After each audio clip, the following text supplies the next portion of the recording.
Kapil Dev was one of those cricketers who, certainly when he became captain, he led from the front. Few cricketers are good enough to start for their national team.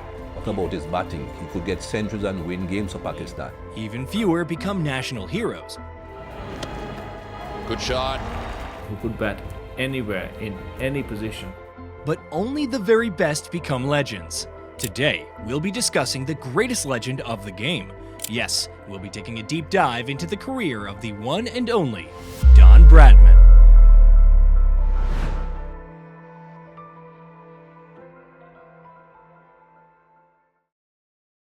Born on the 27th of August 1908 in New South Wales, Sir Donald George Bradman was the youngest son of George and Emily Bradman.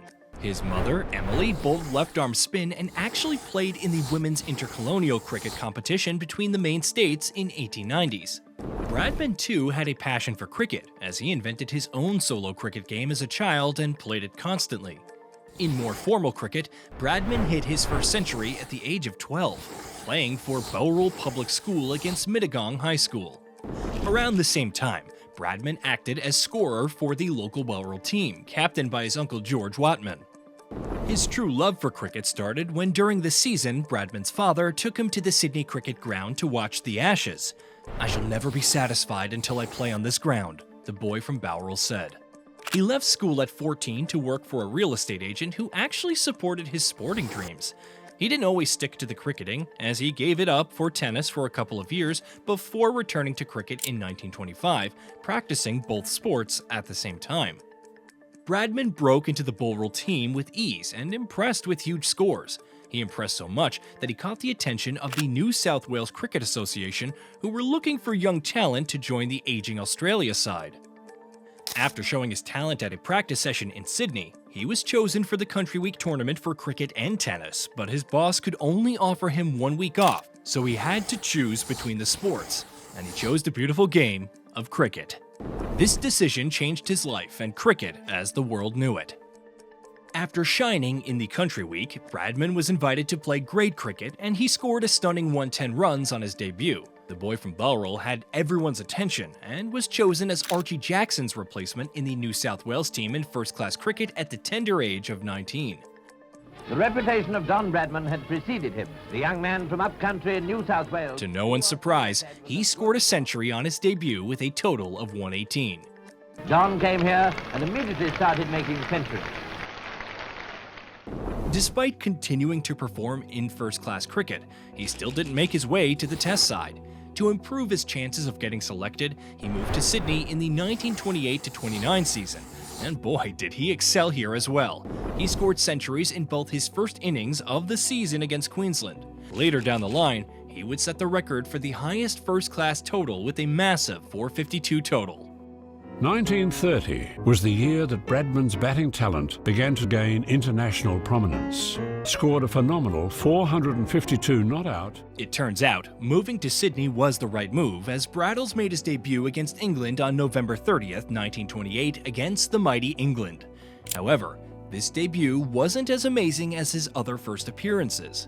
And I try and get as many runs as I possibly can, and if in getting those runs... Due to a sticky wicket, Bradman would only score 18 in his first innings and 1 in the next. The team ended up losing by 675 runs, a margin that made it the biggest loss in the history of Ashes, a record that still stands. Needless to say, the boy from Bowral didn't get called up to the second test. He did, however, earn a call-up for the third test, and he made that opportunity count with a 79 in his first innings and 112 in the second, making him the youngest player ever to score a test century. Australia still lost the match, but they had something to look forward to with this exciting young talent. In the fourth test, he scored 40 runs in the first innings and almost led his side to victory with a brilliant 58 in his second innings, but his lack of experience led him to get run out. Bradman clearly learned a lesson from that, as it turned out to be the only run-out in his entire Australian career. The Baggy Greens won the fifth test with another century from Bradman in his first innings, as he scored a whopping 123 total. He also served as an excellent batting partner for Captain Jack Ryder in his second innings, who scored the winning runs. With these performances, Bradman really caught the eye of many Australians, including Test great Clem Hill, who claimed that Australia had unearthed a champion. Bradman still had critics, however, who considered his playstyle too unorthodox and questioned his ability to perform on the slower pitches in England. Legendary English cricketer Percy Fender was one of these critics. Well, Bradman quickly proved all of them wrong with 131 in his second innings in his debut on English soil in Australia's 1930s tour of England. Australia ended up losing the match, but Bradman did his part.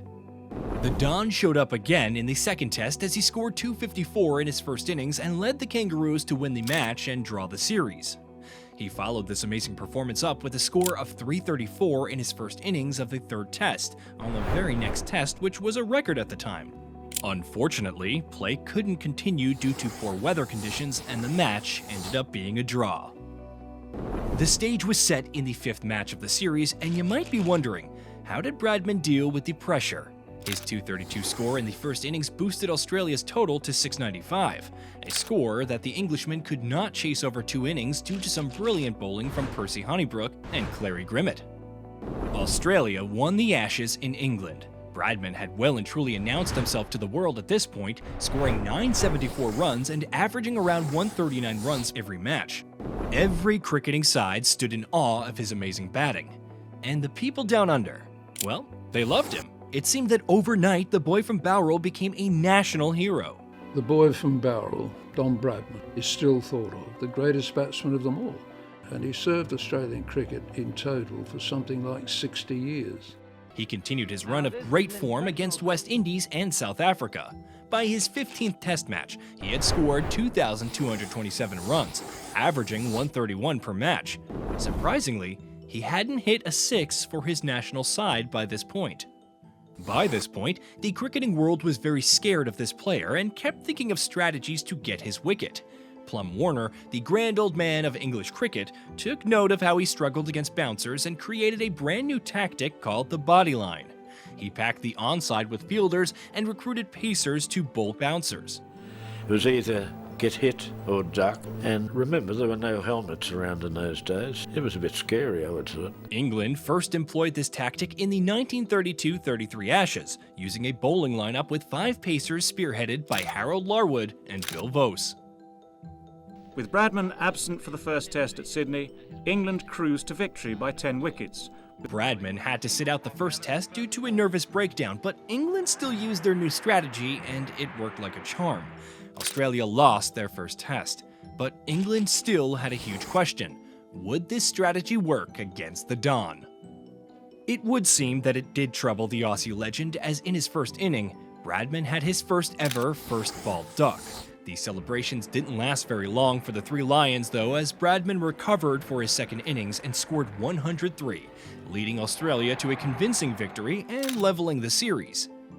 He was assured when he played cricket. He said and wrote several times that he didn't feel nervous, though I think things changed a bit after the bodyline series. The third test of the series was quite controversial, as England's bodyline technique caused injuries to Australia's captain Bill Woodfull and wicket-keeper Bert Oldfield. This led to many protests from Australian fans and players, but MCC wasn't hearing any of it with their new tactic. When he is struck on the head, Larwood again being the unlucky bowler.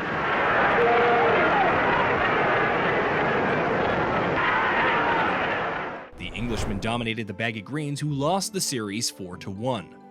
Bradman did well, however, as he scored 396, averaging 56.57.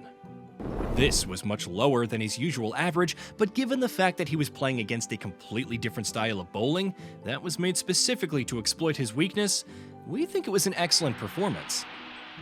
Eventually, even MCC deemed the tactics of bodyline unsportsmanlike and banned it in 1935. This whole fiasco, and if the rumors were true of heart troubles, really had a huge effect on his game, as he went 13 first-class matches without a century and scored just 133 in his first 5 innings in the 1934 Tour of England. With the series tied at 1-1 after 3 matches, the 4th match was a must-win affair, and Bradman knew this. Bradman was back to his best with this match with a magnificent 304 total. Unfortunately, the match was tied due to rain. Much like many classic Ashes, it was down to the last match.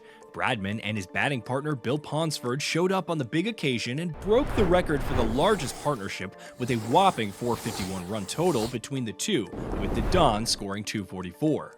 He impressed again in his second innings with 77 runs. Australia won the series by 562 runs, taking the Ashes trophy back in style. It would seem that Bradman was back to his best, but this wasn't the case as he suffered a serious health scare soon after the series. He was diagnosed with acute appendicitis and almost died in surgery. In those days, you normally didn't recover from peritonitis, so everybody assumed that he was going to die. Thankfully, he recovered, but it did take him a while, and he missed the 1934-35 Australian season as a result. Upon his return, Bradman earned captaincy of the Australian side. Don Bradman was appointed captain of Australia for the 1936-37 Ashes series. It wasn't easy, however, as many in the camp saw Vic Richardson as their true leader and openly opposed Bradman's captaincy. There would have been an inevitable jealousy around Bradman. To make matters even worse, shortly before his first match as captain against England in the Ashes, Bradman had lost his firstborn child. His son, Ross, tragically survived only 2 days. This personal tragedy and new role as captain seemed to take its toll on the Don, who scored 2 ducks in his first 4 innings in the first 2 matches. The Don quickly recovered, however, as in the third test he played one of the greatest test innings of all time with his 270 knock and won Australia the game. He would lead his side to victory in the next match as well with 2 12-run innings, leveling the series. Finally, he proved his quality as captain, scoring 169 and defeating England by 200 runs in the last match to retain the Ashes trophy.